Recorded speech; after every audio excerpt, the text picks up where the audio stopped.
오늘 본문은 10장의 이야기가 이어지고 있습니다. 1절을 보십시오. 내가 또 메대 사람 다리오 원년에 일어나 그를 도와서 그를 강하게 한 일이 있었느니라 말씀하고 있습니다. 여기에서 나는 10장부터 계속해서 말하고 있는 가브리엘 천사를 가리키고 있습니다. 그리고 그는 미가엘 천사를 이야기하는 것이죠. 원래 가브리엘 천사는 소식을 전하는 역할을 했지만 천사장인 미가엘을 도와서 악한 영들과 싸우기도 했다라고 하는 것을 보여주고 있습니다. 메대 사람 다리오 원년이라고 하는 이 시대적인 배경은 바벨론 제국이 무너지고 메대 바사 제국이 세계를 제패했던 주전 539년이었습니다. 가브리엘 천사는 미가엘을 도와서 메대 바사 제국이 바벨론을 무너뜨리는데 악한 영들의 방해를 받지 않도록 싸웠다라고 하는 것을 말씀하고 있습니다. 그리고 계속해서 앞으로 어떤 제국과 왕들이 일어나게 될 것인지에 대해서 예언의 말씀을 들려주고 있습니다. 2절 말씀을 같이 읽어보겠습니다. 이제 내가 참된 것을 네게 보이리라. 보라, 바사에서 또 새 왕들이 일어날 것이요 그 후에 넷째는 그들보다 심히 부요할 것이며 그가 그 부요함으로 강하여진 후에는 모든 사람을 충동하여 헬라 왕국을 칠 것이며.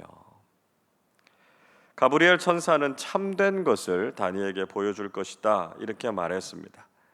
앞으로 일어날 세계사의 지각 변동에 대해서 다니엘에게 미리 알려주어서 다니엘로 하여금 미래를 꿰뚫어 볼 수 있는 통찰력을 가지게 하려고 했던 것이죠.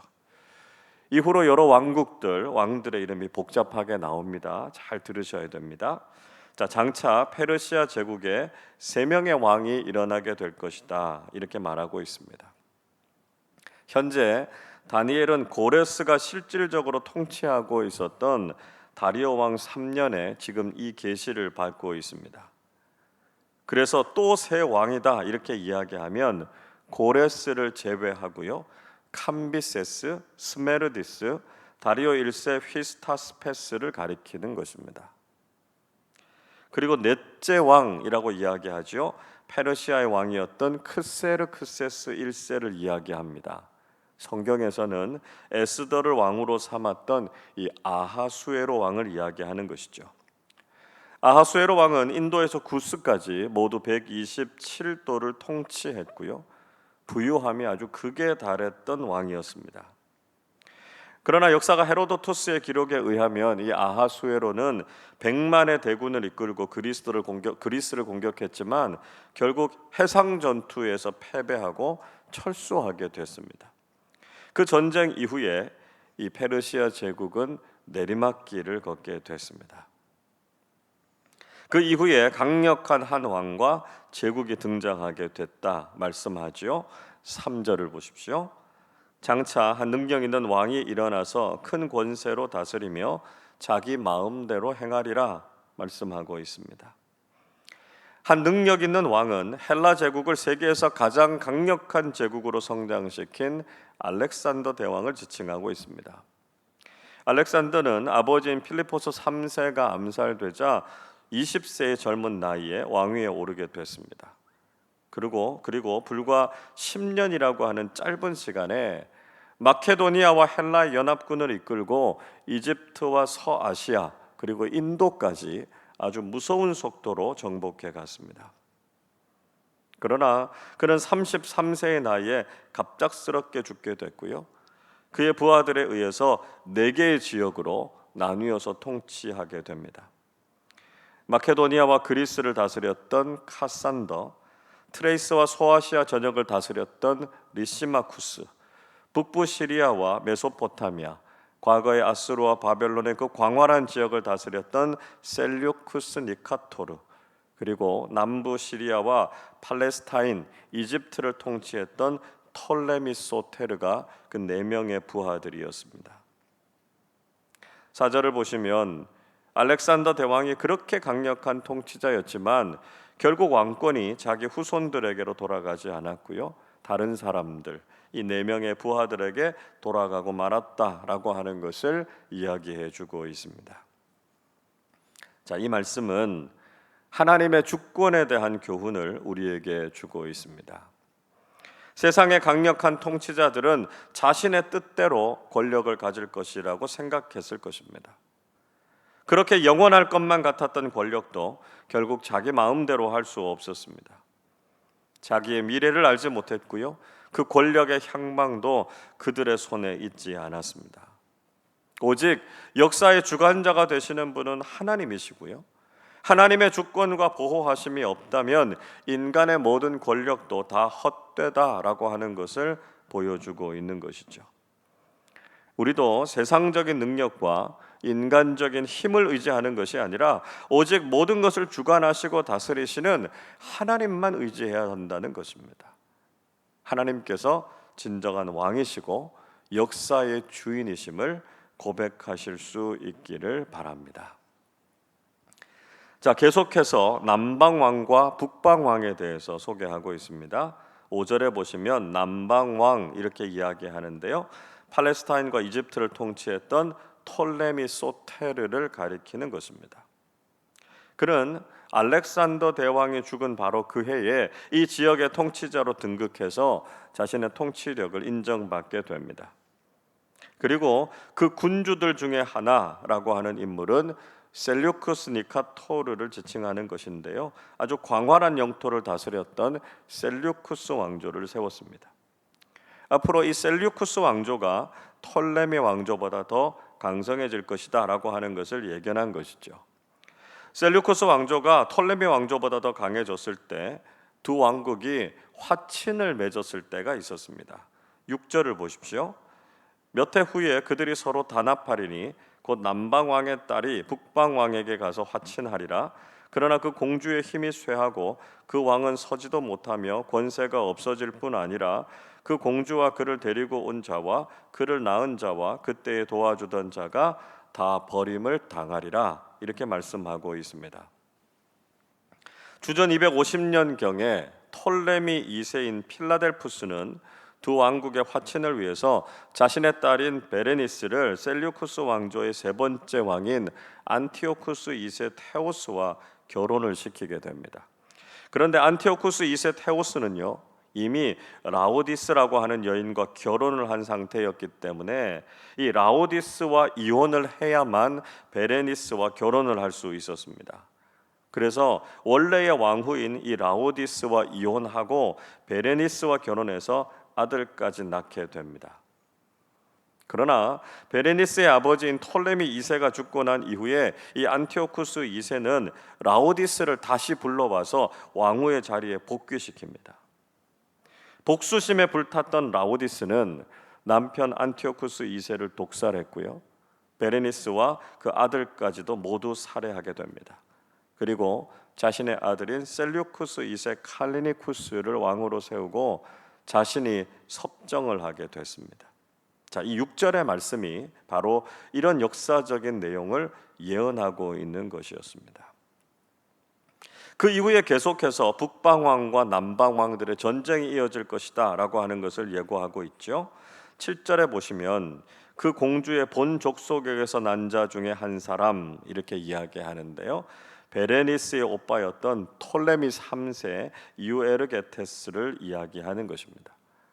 자, 그가 왕위에 오르자마자 군대를 동원해서 셀류쿠스 왕국을 공격했습니다. 이 전쟁이 5년 동안 계속됐는데요. 시리아의 수도였던 안디옥을 점령하고 신전의 각종 우상, 보물을 약탈하는 것으로 이 전쟁이 끝나게 됩니다. 그리고 주전 240년에 톨레미 3세와 셀류쿠스 2세는 상호 불가침 조약을 맺게 되고 몇 해 동안은 전쟁이 없었습니다. 그런데 셀류쿠스 2세가 평화 조약을 깨트리고 이집트로 공격할 계획을 세우게 됩니다. 자, 9절에 보시면 북방왕 이렇게 이야기하죠. 셀류쿠스 2세를 가리키는 것입니다. 그가 남방을 공격하게 되는데요. 그러나 결국 그는 이집트 본토에 들어가지 못했고요. 시리아 남단에서 아주 대패하고 본국으로 돌아오게 됩니다. 그러나 이후로도 북방왕과 남방왕들 사이에는 전쟁이 계속해서 이어집니다. 이어지는 전쟁에서 남방왕이었던 톨레미 왕조가 승리를 거두다가 전세가 역전된 결정적인 계기가 있었습니다. 14절을 보십시오. 그때 여러 사람이 일어나서 남방왕을 칠 것이요 내 백성 중에서도 포악한 자가 스스로 높아져서 환상을 이루려 할 것이나 그들이 도리어 걸려 넘어지리라 말씀하고 있습니다.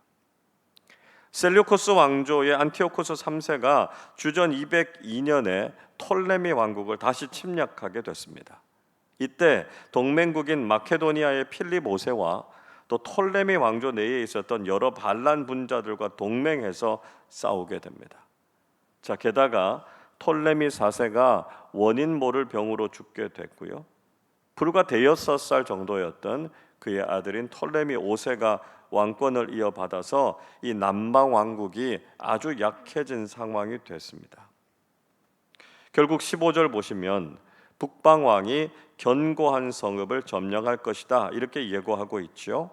이 견고한 성읍이라고 하는 것은 시돈성을 가리키는 것인데요.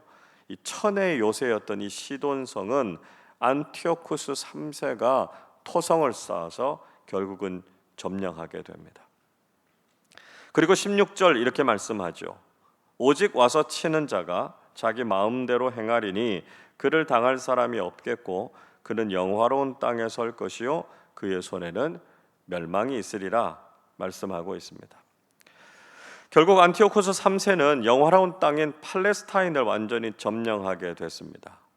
그가 주전 198년에 예루살렘에 입성했을 때 예루살렘 사람들은 그를 가리켜서 구원자라고요, 호혜자라고요, 그를 환영했습니다.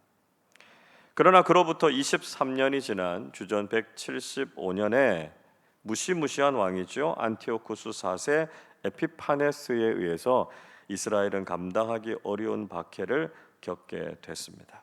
그 이후의 내용은 내일 새벽에 살펴보도록 하겠습니다.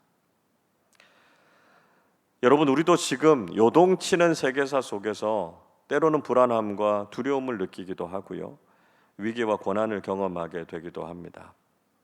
이런 상황에서 강대국을 의지하거나 세상적으로 더 강해져야 한다 이렇게 생각할 수도 있습니다. 그러나 세상의 강한 나라들도 다 무너지고요, 그 권력도 영원하지 않다는 것이죠. 오직 모든 것을 세우시고 무너뜨리시는 분, 그리고 영원토록 다스리시는 분은 하나님 한 분밖에 없다는 것입니다.